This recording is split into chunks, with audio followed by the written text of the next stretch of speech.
Trigonometreg ffeindio ochrau. O gael ongl ac ochr mewn triongl ongl sgwâr, gallwn ddefnyddio trigonometreg i ddarganfod hyd un o'r ochrau eraill. I gychwyn, labelwch ochrau'r triongl.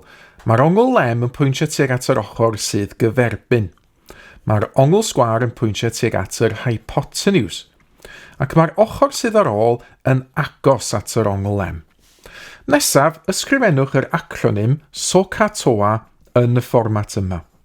Mae'r S, y C a'r T yn cyfeirio at y botyma sin, cosine a tangent ar eich cyfrifiannell gwyddonol. Mae'r O, opposite yn Saesneg, yn cyd-fynd efo'r cyferbyn. Mae'r A yn mynd efo'r agos, a mae'r H yn mynd efo'r hypotenuse. Cam nesaf, edrychwch ar y wybodaeth sydd wedi'i roi yn y cwestiwn. Yma, rydym yn gwybod hyd yr agos, felly cylchwch y ddau A am agos yn SOHCAHTOA.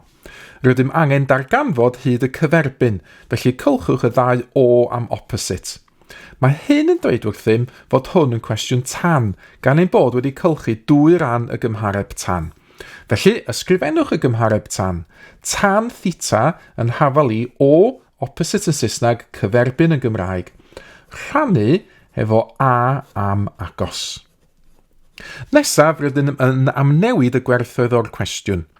Mae tan, yr ongl yn y cwestiwn, 34 gradd, yn hafal i y cyferbyn, sydd yn fan hyn yn x, rhannu efo'r agos, sydd yn fan hyn yn 5.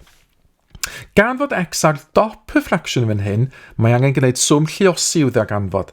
X yw y 5 yn fan hyn lluosi hefo y tan 34. Cyfrifiannell gwyddonol i weithio hwn allan. Mae 5 lluosi hefo tan 34 yn dod allan fel hyn. Os ydyn ni'n talgrynu i ddail edegol, 3.37 sydd gennym ni, a mae'r hydoedd yn y cwestiwn yma mewn centimetr.